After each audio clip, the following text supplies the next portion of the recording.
Okay, so you sent us this document all about shared leadership in schools. And I know that might sound a little dry at first glance, but trust me, this deep dive is going to uncover some really, really interesting strategies that can boost school effectiveness. It's all about, getting everyone on board, working Yeah. together towards a common goal. You know what I think is so fascinating about shared leadership? It's that it isn't just this feel-good idea. There's serious research behind it. It's about creating this system where everyone feels valued and empowered to contribute. Right. And that can have a huge impact on everything, from teacher morale to student achievement. Okay, so let's get into the specifics here. To help us kind of navigate this topic, we're turning to Dr. Howie Knoff, a true expert in the field with over 40 years of experience. He's got this knack for asking these really simple but thought-provoking questions that really get to the heart of what makes schools kick. And they're not just theoretical, these questions. They're designed to help educators confront the very real challenges that they face every day in their schools. Right. So before we dive into the nitty-gritty of shared leadership, let's take a moment to consider these questions ourselves. I'm curious, as you listen to these, what comes to mind for you, based on your own experiences, right? Okay, first one. Do you have students in your classrooms who are behaviorally acting out because of academic struggles? Let's think about that for a second. Second question. Do you have other students in your classrooms who are academically struggling because of social, emotional, or behavioral challenges? Again, just kind of let that sink in for a moment. And finally, when you have an academically struggling student or a behaviorally challenging student, which is based on why they are having these difficulties. You see, these questions force us to acknowledge that complex interplay between academics and behavior. It's not always a clear-cut case of one causing the other. Yeah, it's like a chicken and egg situation. Yeah. Sometimes it's really hard to tell which came first. And to be honest, I bet most educators would answer yes to at least one of those first two questions. Exactly. And that's precisely why this idea of shared leadership is so important. It recognizes that we can't address academic challenges in isolation from behavioral ones, or vice versa, right? It takes a holistic approach. Okay, so Dr. Knoff argues that to effectively tackle these intertwined challenges, schools need a system that empowers everyone, not just those in administrative roles. And he's very specific about the two essential elements that make the system work. Right. He talks about the need for a formal, well-organized structure, and then a clear process for what he calls differentiated decision-making. Okay. So when he says formal structure, is he talking about specific committees or teams? What does that actually look like in practice? Exactly. He provides a blueprint, essentially, for structuring these committees and these teams that are aligned with 7 key areas of a successful school model. And these areas are all backed by research. It's not just someone's opinion, right? These are really the foundation for creating a thriving learning environment. I'm guessing this is where this concept of site-based management comes in. Can you explain that a little bit further for our listener? Because I know it's related to the school leadership team or SLT, but I'm not entirely sure how they're connected. Sure. Site-based management essentially means that decisions are made as close to the students as possible.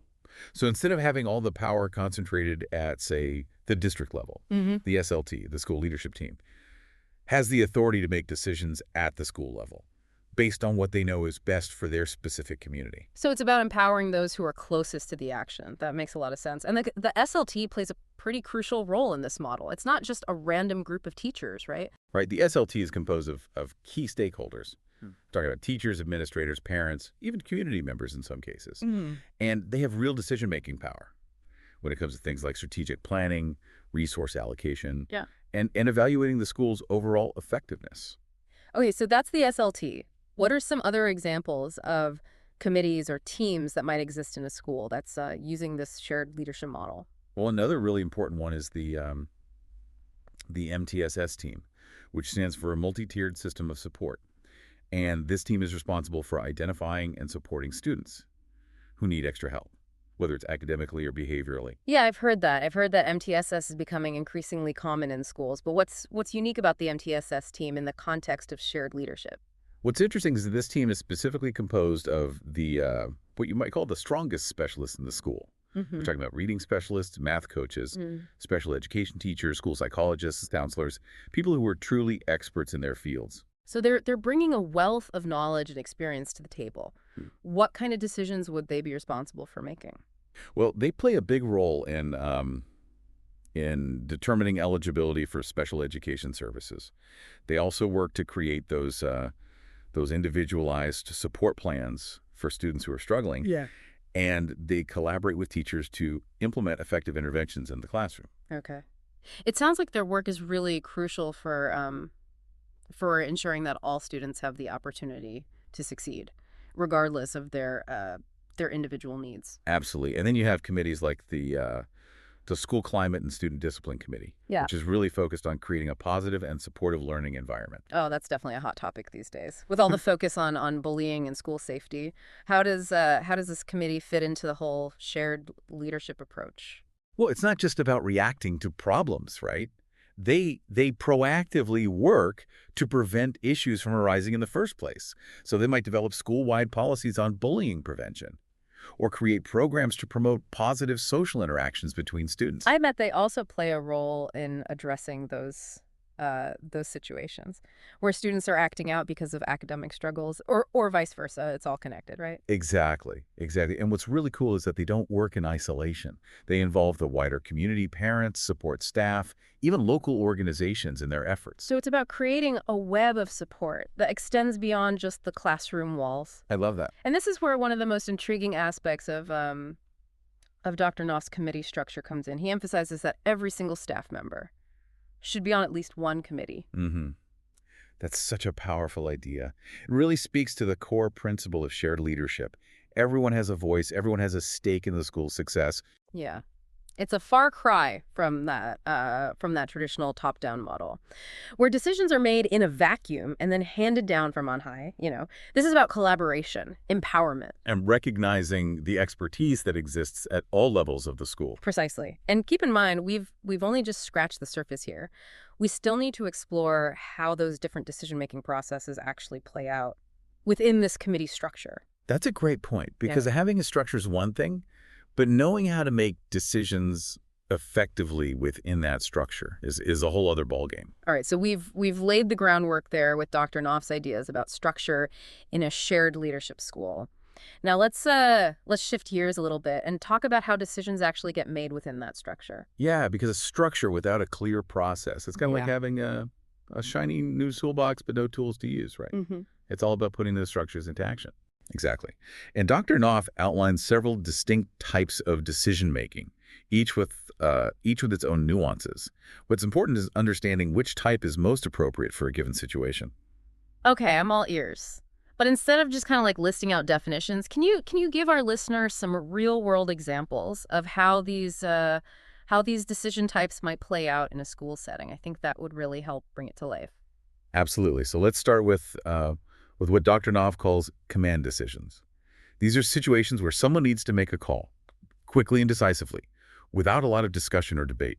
So like when there's a sudden security issue and the principal needs to make a call about a lockdown or an evacuation, you don't want to be taking a vote in that moment or trying to reach consensus, right? Exactly. It's about recognizing that certain situations require swift action from a designated leader. Right. Okay, that makes sense.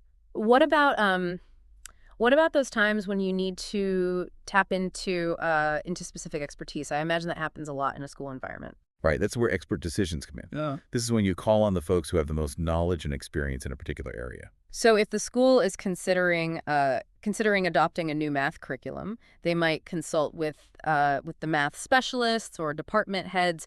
They're the ones who are up to date on the latest research and best practices. Precisely. And this highlights the importance of recognizing and valuing diverse expertise within the school.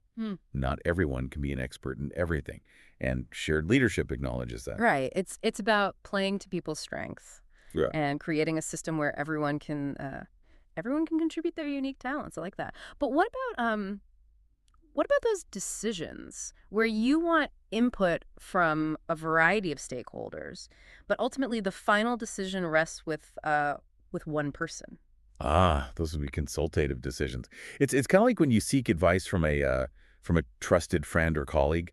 You value their perspective, but you're ultimately the one making the call. So let's say the principal is thinking about revising the school's homework policy. They might reach out to teachers, parents, even students to gather their thoughts and suggestions. Exactly. They're consulting with those various groups to get a broader perspective. But they're not obligated to implement every suggestion, they're using that input to inform their final decision. Gotcha. Okay, so we've got command, expert, and consultative. What about when a decision requires everyone to be on board, like a major policy change or something like that? That's when we move into the realm of what we call group decision-making. This is where things like consensus, voting, and even minority decisions come into play. Whoa, whoa, whoa! Minority decisions. That sounds a bit tricky. Isn't the goal to reach consensus whenever possible? Ideally, yes, but in reality, it's not always feasible to get everyone to agree on everything. Right. Yeah, I can see how that could be challenging, especially in a school setting, Right. where you have so many different perspectives and opinions. Right. So consensus is about finding a solution that everyone can live with. Even if it's not their absolute first choice, it's about compromise and finding common ground. And in voting it's a more formal way of kind of making a decision when consensus just isn't possible. But even with voting, there's always the possibility of a small but vocal group opposing the majority decision. Exactly. And that's where those minority decisions come in.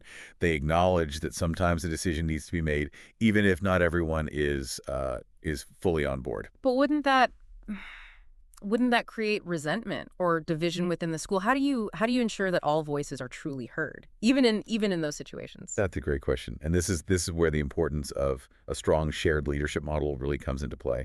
It's about establishing clear expectations and processes up front. So that everyone understands how decisions will be made. Yeah. And what happens when there's disagreement. Right. You want people to feel comfortable voicing their concerns. But you also need a system that prevents a small group from derailing the process. This makes me think about all the research on group dynamics and decision-making. I remember reading that diverse perspectives can lead to better outcomes, but only if the collaboration is managed effectively. You're absolutely right. The research is clear on that. Effective collaboration isn't just about getting everyone in a room together. It's about creating a culture of respect, open communication, and a shared commitment to finding the best solution for the school as a whole. And a skilled leader in this kind of environment isn't just a director. They're more like a facilitator, almost like a coach, right? Helping the group navigate those complexities. Precisely. They need to be able to create a space where everyone feels heard and valued, Yeah. while also keeping the group focused on the task at hand. This brings us to another really important piece of the puzzle here: delegation. Because even with the best structures and processes in place, shared leadership kind of falls apart if administrators aren't skilled at delegating effectively. You've hit the nail on the head. Delegation is often where things get tricky. It's about finding that sweet spot where you're empowering staff without overwhelming them. Yeah. And ensuring that the tasks are aligned with their skills and interests. And that reminds me of some fascinating research we came across by Blunden and Steffel. They did this really intriguing study that shed light on why delegation can be such a double-edged sword. Yes, their research is so insightful. They found that simply asking staff to make decisions, even important ones, didn't always lead to positive outcomes. In some cases, it actually backfired. Really? I would have thought people would feel empowered by that, not resentful. Can you explain what was going on there? Well, they did. They did a series of experiments. And one involved asking participants to imagine being asked to make a decision about either laying off colleagues or giving them bonuses. Okay, so a pretty high-stakes scenario. What do they find? Those who were asked to make the layoff decision felt much less positive about their supervisor than those who were just asked for advice. So it's not just about being asked to make a decision. It's about the nature of that decision. Yeah, exactly. When the potential outcome is negative, it feels like this burden is being placed on them. Like they're being asked to be the bad guy, right, and make the tough calls that no one else wants to make. Right. But when the outcome is positive, like giving bonuses, there was no difference in how participants felt about their supervisor, whether they were asked to make the decision or just offer advice. Interesting. So when it comes to effective delegation, it seems like administrators need to be really mindful of the types of tasks they're asking people to take on. Absolutely. And that's where Blunden and Steffel's research is so helpful. They actually identified 5 key characteristics of duties that are most suitable for delegation. Okay, lay it on me. What are those 5 characteristics? So the tasks should be consistent with the person's role and responsibilities. They should allow them to use and develop their skills. They should have positive impact on the school. They should help eliminate ineffective practices, Yep. and they should be fairly distributed among staff. So it's all about being strategic and intentional with delegation and ensuring that it benefits both the individual and the school as a whole. Exactly. And I think this ties back nicely to Dr. Knoff's emphasis on structure and process. When you have a clear framework in place, it makes delegation much smoother and more effective. Everyone knows their roles, their responsibilities, Right. and the decision-making processes that guide their work. It creates a sense of clarity and purpose, and I imagine it also fosters a culture of trust and respect, which is essential for any successful collaboration. Absolutely. When people feel trusted and valued, they're much more likely to step up and take ownership of their work. Okay, so we've covered a lot of ground here. We've talked about structure, decision-making processes, delegation, the importance of creating this collaborative culture. But how does all of this translate into real-world benefits for schools? What are some of the outcomes that we can expect to see when shared leadership is implemented effectively? That's a great question, and one that we'll delve into in our next segment. We'll explore the research on the impact of shared leadership and discuss some specific examples of how it's making a difference in schools across the country. Okay, so we've really unpacked the what and the how of shared leadership in schools. We've explored those structures, the decision-making processes, the importance of delegation. But what about the why? What difference does all this actually make for schools? And most importantly, for the students they serve? Well, that's the key question, isn't it? It's not enough to just have a fancy new model, right? Yeah. We need to see tangible results, and thankfully there's a growing body of research that shows shared leadership can have a significant positive impact on a wide range of school outcomes. Okay, I'm really curious to hear about this research. Can you give us a taste of what it says? Sure, studies have shown that schools with strong shared leadership models tend to have higher levels of teacher morale and job satisfaction. That makes sense. When teachers feel like they have a voice and a stake in the decision-making process, they're probably more invested in their work and more likely to stay at the school. Exactly. And that leads to greater stability and consistency for students, which is really important for their learning. Absolutely. What other benefits have researchers found? Well, shared leadership has also been linked to improved student achievement when teachers are collaborating effectively and sharing best practices. It raises the bar for everyone. So it's not just about making teachers happier. It's about creating this ripple effect that ultimately benefits students. Right, and there's even evidence that shared leadership can lead to more effective problem solving. When you have a diverse group of people coming together to address challenges, you're more likely to come up with creative and sustainable solutions. That's interesting. Can you think of any specific examples of how shared leadership has made a difference in a real world school setting? Sure. There was a study done in a high poverty urban school district that was struggling with low student achievement and high teacher turnover. They implemented a shared leadership model, and within a few years, they saw significant improvements in both areas. Wow, that's pretty impressive. What specific changes did they make? Well, they created a school leadership team that included teachers, administrators, parents, and even community members, and they gave this team real decision-making authority over things like budget, curriculum, and professional development. So they really put the principles of shared leadership into practice, and it sounds like it paid off. It did. Teachers felt more valued and empowered, which led to increased job satisfaction and a decrease in turnover. And students benefited from a more consistent learning environment and a curriculum that was better aligned with their needs. That's a great example of how shared leadership can make a tangible difference in a school. But I imagine it's not always easy to implement this kind of model.